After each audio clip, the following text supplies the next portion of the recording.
ಗುರುಬ್ರಹ್ಮ ಗುರುವಿಷ್ಣು ಗುರುದೇವೋ ಮಹೇಶ್ವರ ಗುರು ಸಾಕ್ಷಾತ್ ಪರಬ್ರಹ್ಮ ತಸ್ಮೈ ಶ್ರೀ ಗುರುವೇ ನಮಃ. ಸಮಸ್ತ ಗುರುಮಾರ್ಗವಾಹಿನಿ ವೀಕ್ಷಕರಿಗೆ ಶಿವಾನಂದ ಜೋಶಿಯ ನಮಸ್ಕಾರಗಳು. ವೀಕ್ಷಕರೇ, ಇವತ್ತಿನ ದಿನ 2026 ಏಪ್ರಿಲ್ ತಿಂಗಳ ರಾಶಿ ಭವಿಷ್ಯವನ್ನು, ಮಾಸಿಕ ರಾಶಿ ಭವಿಷ್ಯವನ್ನು ತೆಗೆದುಕೊಂಡು ಬಂದಿದ್ದೀನಿ. ಈ ಮಾಸಿಕ ರಾಶಿ ಭವಿಷ್ಯದಲ್ಲಿ ವಿಶೇಷವಾಗಿ ಇವತ್ತು ಸಿಂಹರಾಶಿ ಭವಿಷ್ಯ. ಸಿಂಹರಾಶಿ ಈ ಮಾಸದಲ್ಲಿ ಹೇಗಿರುತ್ತೆ, ಅವರ ಜೀವನದ ಭವಿಷ್ಯ ಹೇಗಿರುತ್ತೆ, ಅವರ ಮನಸ್ಸಿನ ಸ್ಥಿತಿ ಹೇಗಿರುತ್ತೆ, ಅವರ ಆರ್ಥಿಕ ಸ್ಥಿತಿ ಹೇಗಿರುತ್ತೆ ಅನ್ನೋದ್ರ ಬಗ್ಗೆ ತಿಳ್ಕೊಳ್ಳುವಂಥ. ಸಿಂಹರಾಶಿಯವರು ಯಾವಾಗಲೂ ಸೋಲನ್ನು ಅನುಭವಿಸುವಂಥವರಲ್ಲ ಅಂತ ಹೇಳ್ಬೋದು. ಒಂದು ವೇಳೆ ಸೋಲು ಬಂದರೂ ಅದು ಗೆಲುವಿನ ಮೂಲ ಅಂತ ತಿಳಿದುಕೊಳ್ಳುವಂಥ ವ್ಯಕ್ತಿತ್ವ ಉಳ್ಳವರಾಗಿರ್ತಾರೆ. ಇಂಥ ಒಬ್ಬ ರಾಶಿಯವರು ಕೆಲವು ಸಾರಿ ಮಾನಸಿಕ ಖಿನ್ನತೆಗೆ ಒಳಗಾಗುವಂಥ ಸಂದರ್ಭ ಬಂದ್ಬಿಡುತ್ತೆ. ಕಾರಣ ಏನಂದರೆ, ಮನುಷ್ಯನಿಗೆ ಆತ್ಮಬಲ ಅನ್ನುವಂಥದ್ದು ಬಹಳ ಮುಖ್ಯ. ಯಾಕಂದರೆ ಈ ಸೂರ್ಯ ಅನ್ನುವಂಥದ್ದು ಆತ್ಮಕಾರಕ. ಆ ಸೂರ್ಯನು ಅದಕ್ಕೆ ಅಧಿಪತಿಯಾಗಿರ್ತಾನೆ. ಯಾವತ್ತೂ ಸೂರ್ಯನು ತನ್ನ ಶತ್ರುಗಳಿಂದ ಗ್ರಹಿತನಾಗಿ ಬಿಡ್ತಾನೋ ಅವಾಗೇನಾಗ್ಬಿಡುತ್ತೆ, ಏಕಾಂಗಿ ಆಗುವಂಥ ಯೋಗ ಬರುತ್ತೆ. ತಮ್ಮ ಹೋರಾಟವನ್ನು ಹಿಂದೆ ನಿಲ್ಲಿಸುವಂಥ ಪ್ರಯತ್ನ ಬಂದುಬಿಡುತ್ತೆ. ಶಕ್ತಿಹೀನತೆ ಎನ್ನುವಂಥದ್ದು ಬರುತ್ತೆ. ಕಾರಣ ಈ ರಾಶಿಯಲ್ಲಿನೇ ಕೇತು ಇರ್ತಾನೆ. ಈ ಕೇತು ಅಂತಕ್ಕಂಥದ್ದು ನಕಾರಾತ್ಮಕ ಶಕ್ತಿಯನ್ನು ಮತ್ತು ಶತ್ರುಗಳ ಕುತಂತ್ರವನ್ನು ಎಳ್ಕೊಳ್ಳುವಂಥ ಯೋಗ ಬಂದುಬಿಡುತ್ತೆ. ಒಂದು ವೇಳೆ ಗುರು ಪರವಾಗಿಲ್ಲ ಅಂತ ಹೇಳ್ಬೋದು. ಗುರು ಅವರಿಗೆ ಏಕಾದಶದಲ್ಲಿ ಇರೋದ್ರಿಂದ ಗುರುಬಲ ಇದೆ ಅಂತ ಹೇಳ್ಬೋದು.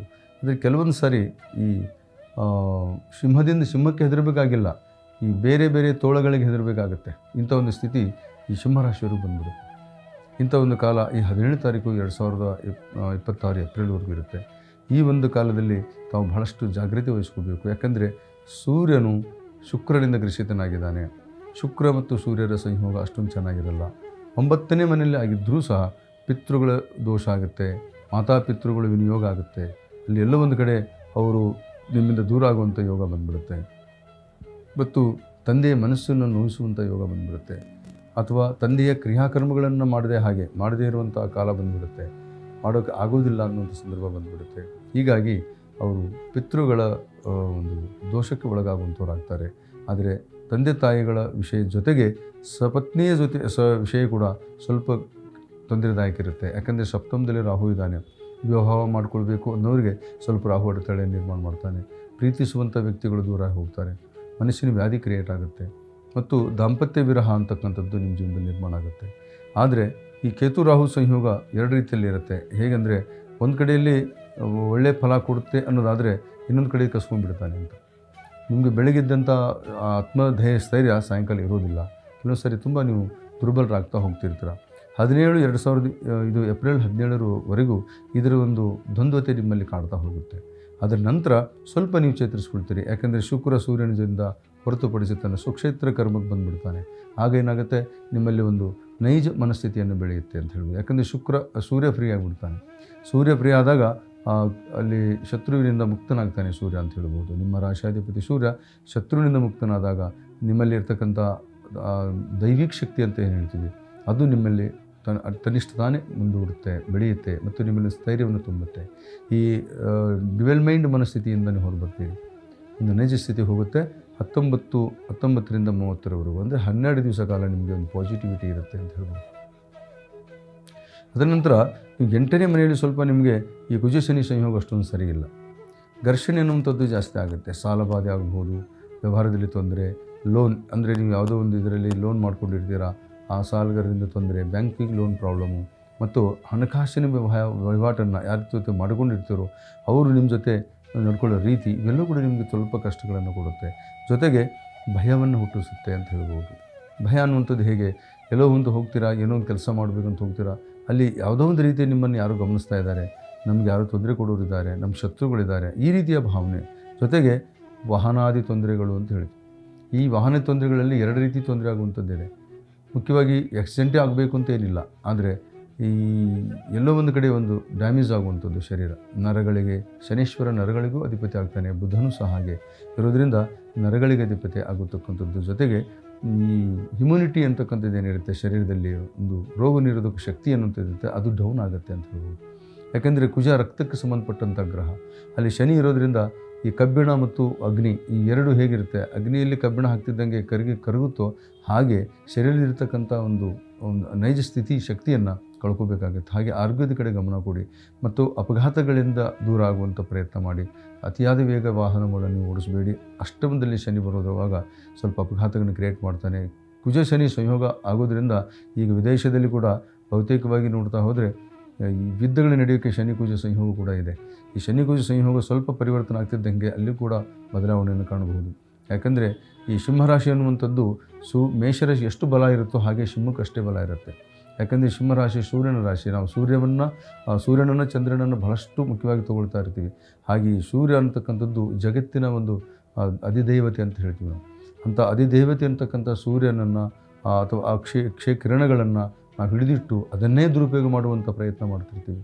ಅಂಥ ಒಂದು ಕಾಲಕ್ಕೆ ಮನುಷ್ಯನಾಶ ಅಥವಾ ಮನುಷ್ಯನ ಆವಿಷ್ಕಾರಗಳನ್ನು ನಾಶ ಮಾಡುವಂಥ ಕಾಲ ಬಂದುಬಿಡುತ್ತೆ. ಇಂಥ ಕಾಲಕ್ಕೆ ಈ ಶನಿ ಕುಜರ ಸಂಯೋಗ ಕೂಡ ತುಂಬ ದುರ್ಬಲವಾಗಿದೆ ಅಂತ ಹೇಳ್ಬೋದು. ಹಾಗಾಗಿ ಈ ದಕ್ಷಿಣದ ಕಡೆ ವಿಶೇಷ ಭಾಳ ಕಡಿಮೆ ಇದೆ.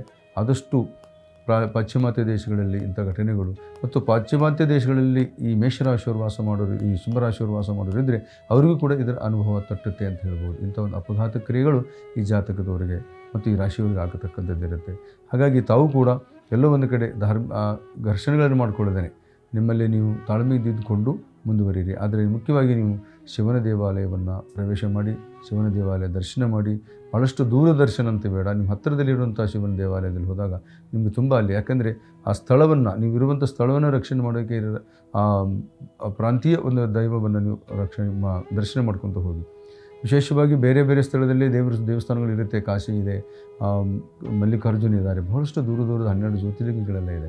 ಅಲ್ಲಿಗೆ ಹೋಗಿ ದರ್ಶನ ಮಾಡಬೇಕು ಅಂತ ನಾನು ಹೇಳ್ತಾ ಇಲ್ಲ. ಹತ್ತಿರದಲ್ಲಿರುವಂಥ ದೇವಸ್ಥಾನಕ್ಕೆ ಹೋದಾಗ ಅಲ್ಲಿ ಬಿಲ್ವದಳಗಳಿಂದ ನೀವು ಶಿವನನ್ನು ಆರಾಧನೆ ಮಾಡಿದಾಗ ಖಂಡಿತವಾಗಿ ನಿಮ್ಮಲ್ಲಿರ್ತಕ್ಕಂಥ ಶಕ್ತಿ ನೀವಿರುವಂಥ ವಾಸಸ್ಥಳದಲ್ಲೇ ಉತ್ಪನ್ನ ಆಗುತ್ತೆ ಅಂತ ಹೇಳ್ಬೋದು. ನೀವು ದೈವವನ್ನು ಹುಡುಕೊಂಡು ಹೋಗುವಂಥದ್ದೇ ಮುಖ್ಯವಲ್ಲ. ದೈವವನ್ನು ನಿಮ್ಮ ಹತ್ರ ಬರಬೇಕು, ರಕ್ಷಣೆ ಕೊಡಬೇಕು ಅಂತ ಹೇಳಿದರೆ ಆದಿದೈವ ಮತ್ತು ನಿಮ್ಮ ವಾಸಸ್ಥಳದಲ್ಲಿರ್ತಕ್ಕಂಥ ಗ್ರಾಮ ದೈವ ಅಂಥ ದೈವವನ್ನು ನೀವು ಆರಾಧನೆ ಮಾಡಿದಾಗ ಏನಾಗುತ್ತೆ, ನಿಮ್ಮಲ್ಲಿ ಶಕ್ತಿ ನಿರ್ಮಾಣ ಆಗುತ್ತೆ. ನಿಮ್ಮ ಎಲ್ಲ ವಿಷಯಗಳಲ್ಲಿ ಕೂಡ ನೀವು ಬೆಳಿತೀರ ಅಂತ ಹೇಳ್ಬೋದು. ಆದರೂ ಸ್ವಲ್ಪ ಈ ಸಮಯದಲ್ಲಿ ನೀವು ಭಾಳಷ್ಟು ಜಾಗೃತ ಇರಬೇಕು. ಸಿಂಹರಾಶಿಯವರು ಮಾನಸಿಕವಾಗಿ ದೃಢತೆಯನ್ನು ಕಳ್ಕೋಬಾರ್ದು. ಜೊತೆಗೆ ನಿಮ್ಮಲ್ಲಿ ಇರ್ತಕ್ಕಂಥ ದ್ವಂದ್ವತೆಯನ್ನು ನೀವು ಕಳ್ಕೋಬಾರ್ದು. ಶಾರೀರಿಕ ಮತ್ತು ಮಾನಸಿಕ ಸಮತೋಲನ ಇಟ್ಕೋಬೇಕು. ದಾಂಪತ್ಯದಲ್ಲಿ ವಿರಸಗಳನ್ನು ಮೊದಲು ನೀವು ಇಟ್ಕೋಬಾರ್ದು.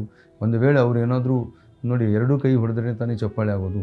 ದಾಂಪತ್ಯದಲ್ಲಿ ಕೂಡ ಅಷ್ಟೇ, ಪರಸ್ಪರ ಇಬ್ಬರಿಬ್ಬರಲ್ಲಿ ಘರ್ಷಣೆ ಆದಾಗ ಅದು ವಿಕೋಪಕ್ಕೆ ಹೋಗಿಬಿಡುತ್ತೆ. ಇಂಥ ವಿಕೋಪಕ್ಕೆ ತೊಗೊಂಡು ಹೋಗದೇ ಇರುವಂಥ ಪ್ರಯತ್ನ ಮಾಡಿ. ಆದರೆ ಮತ್ತೊಂದು ಪ್ರಶ್ನೆ, ಈ ಯಾರೋ ಒಬ್ಬರು ಮಾತು ಹೇಳಿದ್ದನ್ನು ಕೇಳಿಕೊಂಡು ನಿಮ್ಮ ದಾಂಪತ್ಯದಲ್ಲಿ ಸಂಶಯಗಳನ್ನು ಇಟ್ಕೊಳ್ಳುವಂಥದ್ದು ಕೂಡ ಒಂದು ಘೋರ ಅಪರಾಧ ಆಗಿಬಿಡುತ್ತೆ. ಯಾಕಂದರೆ ಇಂಥ ಒಂದು ಕ್ರಿಯೆ ನಿರ್ಮಾಣ ಆಗುತ್ತೆ ಕೇತು ರಾಹುವಿನಿಂದ. ಯಾರು ನೀವು ಚೆನ್ನಾಗಿದ್ದೀರಿ ಅಂದರೆ ನಿಮ್ಮ ಎದುರಾಳಿ ಅಂದರೆ ನಿಮ್ಮ ಪತ್ನಿ, ನಿಮ್ಮ ಸಹಪಾಠಿ, ನಿಮ್ಮ ಜೀವನ ಸಂಗಾತಿಗಳಿರ್ತಾರಲ್ಲ, ಅವರ ಮನಸ್ಸಲ್ಲಿ ಯಾರೋ ಒಬ್ಬರು ತುಂಬ್ತಾ ಇರ್ತಾರೆ. ಅಂಥ ಒಂದು ಸ್ಥಿತಿಯನ್ನು ಕೇಳಿ ಅದನ್ನು ನಿಮ್ಮ ಮುಂದೆ ಹೇಳಿ ಅದು ಘರ್ಷಣೆಗೆ ಕಾರಣ ಆಗುತ್ತೆ. ಇಂಥದ್ದಕ್ಕೆ ಅವಕಾಶ ಕೊಡಬಾರ್ದು. ಅದಕ್ಕೆ ಸರಿಯಾದ ಸಮಂಜಸವಾದ ಆಲೋಚನೆಗಳನ್ನು ನೀವು ಮಾಡಿ. ಆದರೆ ನೀವು ಪುರುಷರಾದರೆ ನಿಮ್ಮ ಹೆಂಡತಿ ಏನಾದರೂ ನಿಮಗೆ ಅನುಮಾನ ಪಡ್ತಾ ಇದ್ದಾಳೆ ಅಂತ ನಿಮಗೆ ಅನಿಸಿದರೆ ಖಂಡಿತ ನೀವು ಅದರ ಬಗ್ಗೆ ಅವರಿಗೆ ವಿಶ್ಲೇಷಣೆ ಕೊಡಿ. ಸತ್ಯ ಏನು ಅಂತ ವಿಮರ್ಶೆ ಮಾಡಿ ಹೇಳಿ. ಆದರೆ ಮಾತು ವಾದ ಬೇಡ ಅಂತ ಈ ತಿಂಗಳಲ್ಲಿ. ಆಗಿದ್ದ ನಿಜ ಆದರೆ ಏನಾಗುತ್ತೆ, ನಿಮ್ಮ ಘರ್ಷಣೆ ನಿಮಗೆ ಶತ್ರುವಾಗುತ್ತೆ, ಮಾತು ವೈರಿ ಆಗುತ್ತೆ ಅಂತ ಹೇಳ್ಬೋದು. ಹೀಗಾಗಿ ಈ ಸಿಂಹರಾಶಿಯವರು ಸ್ವಲ್ಪ ಜಾಗ್ರತೆ ವಹಿಸಿ. ನಿಮ್ಮ ಮುಂದಿನ ಭವಿಷ್ಯ ಚೆನ್ನಾಗಿದೆ. ಈ ವರ್ಷ ಅಂತೂ 19ನೇ ತಾರೀಕಿನ ನಂತರ ಸ್ವಲ್ಪ ಬದಲಾವಣೆ ಆಗುತ್ತೆ. ಆ ಸ್ವಲ್ಪ ಬದಲಾವಣೆ ಕೂಡ ನಿಮ್ಮ ಜೀವನದಲ್ಲಿ ಮುಂದೆ ಏನು ಮಾಡಬೇಕು ಅಂತ ಒಂದು ರಹದಾರಿಯನ್ನು ತೋರಿಸುತ್ತೆ ಅಂತ ಹೇಳ್ತಾ, ನೀವು ಶಿವನ ದೇವಸ್ಥಾನಕ್ಕೆ ಹೋಗಿ ಪ್ರತಿ ಸೋಮವಾರ ಮತ್ತು ಪ್ರತಿನಿತ್ಯ ಕೂಡ ಹೋಗಿ ದರ್ಶನ ಮಾಡೋದ್ರಿಂದ ಕೂಡ ನಿಮಗೇನು ತೊಂದರೆ ಇಲ್ಲ. ಹತ್ತಿರದಲ್ಲಿರ್ತಕ್ಕಂಥ ದರ್ಶನವನ್ನು ಮಾಡಿ ಅಂತ ಹೇಳ್ತಾ ಈ ಭವಿಷ್ಯವನ್ನು ಮುಗಿಸ್ತಾ ಇದ್ದೀನಿ. ಮತ್ತೊಮ್ಮೆ ಭೇಟಿಯಾಗ್ತೀನಿ. ನಮಸ್ಕಾರ.